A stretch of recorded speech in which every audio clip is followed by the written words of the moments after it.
మేడ్చల్ భారత రాష్ట్ర సమితి పార్టీ వికృతి స్థాయి సమావేశం ఆలియాబాద్ చౌరస్తాలో సీఎంఆర్ కన్వెన్షన్ హాల్లో జరిగింది. ఈ సమావేశంలో బీఆర్ఎస్ పార్టీ వర్కింగ్ ప్రెసిడెంట్ మాజీ మంత్రి కల్వకుంట్ల తారక రామారావు పాల్గొని మాట్లాడుతూ ఎంపీ అభ్యర్థి రాగిడి లక్ష్మారెడ్డిని భారీ మెజార్టీతో గెలిపించాలని నాయకులు కార్యకర్తలు దిశానిర్దేశం చేశారు. బీఆర్ఎస్ పార్టీతో తెలంగాణ అభివృద్ధి చెందిందని వారన్నారు. కార్యకర్తలకు పార్టీ ఎల్లవెల్లలా అండగా ఉంటుందని తెలిపారు.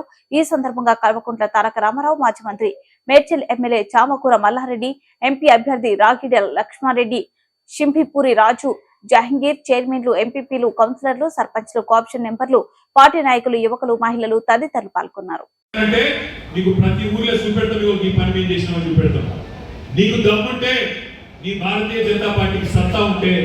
ఈ 10 ఏళ్లలో నరేంద్ర మోడీ ప్రభుత్వం, బీజేపీ ప్రభుత్వం మా మల్కాజ్గిరి పార్లమెంట్ ఏం చేసిందో చెప్పి ఓటు అడుగుమని చెప్పి నేను ఇక్కడ రాజకీయ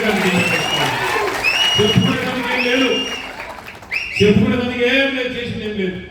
ఇక్కడ ఉన్న కంటోన్మెంట్ రోడ్లు మనం అడిగినాం, 10 ఏళ్ళకెళ్ళి అడిగినాం. ఏమని? తూంకుంట నుంచి జూబ్లీ బస్ స్టాండ్ దాకా స్కైవే కడతాం, ఈడ కండ్లకోయ నుంచి కాట్నీ దాకా ఇంకొక స్కైవే కడతాం. వచ్చిపోయేటోళ్ళకి ఇబ్బంది అవుతుంది, మధ్యలో ఉండేటోళ్ళకి ఇబ్బంది అవుతుంది. రక్షణ భూములకు 100 ఎకరాలు ఇవ్వమంటే 10 ఏళ్ళు సాగు కొట్టింది. ప్రధానమంత్రిని ఎన్నిసార్లు కలిసినా స్పందన లేదు. 5 కేంద్ర రక్షణ మంత్రులు కలిసినా స్పందన లేదు.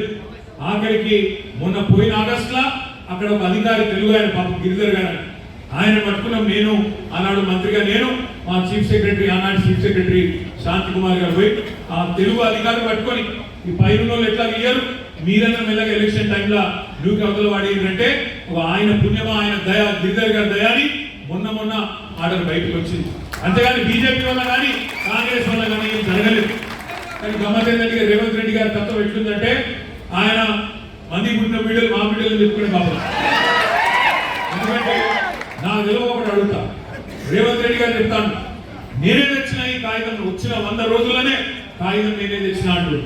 అయ్యా రేవంత్ రెడ్డి గారు, చెప్పుకున్నదంతా సిగ్గు, ఇజ్జత్, మానం ఏదైనా ఉండాలి, కనీసం ఆలోచన ఉండాలి. ఒక ఫైలు కదిలి ప్రాసెస్ అయ్యి రావాలంటే 2 నెలలు పడుతుంది. పోయిన ఆగస్టులోనే ఎప్పుడో పని అయిపోయింది. మధ్యలో ఎలక్షన్లు వచ్చుట్లా, మరి ఆనాడు ఎలక్షన్ కోడ్ వల్ల కొద్దిగా ఆలస్యమైంది. ఈ ఎలక్షన్ నువ్వు కూడా అనుకోలేదు, మేము కూడా అనుకోలేదు, మేము ఓడిపోతాం. ఆయన కూడా అనుకోలేదు, అసలు రేవంత్ రెడ్డి గారు కూడా గెలుస్తా అనుకోలేదు. చాలా మంది చెప్పుకున్నాడు వాళ్ళ దోస్తులు, మనం ఇప్పట్లో గెలిచేస్తుందా, పిక్కేతుందా, 2029లో చూసుకుందాం కాంగ్రెస్ లో చాలా మంది చెప్పుకున్నాడు. కానీ అదృష్టం ఆయన బాగుంది. దాంతో గాలిలో పడ్డట్టు ఆయనతో వచ్చి ముఖ్యమంత్రి కూర్చుని పడ్డాడు. కానీ అబద్ధాలు చెప్తాడు. బాధ ఎక్కడ అంటే అబద్ధాలు, పచ్చి అబద్ధాలు. నేనే తెచ్చిన అంటే నిన్న మొన్నడు దాకా ఇదే రేవంత్ రెడ్డి ఏమన్నాడు, అసలు బీజేపీ వాళ్ళు, బీఆర్ఎస్ ఒకటే, వీళ్ళంతా లోపల బదులుకున్నారు. నిన్న మొన్నటి దాకా ప్రచారం చేసింది.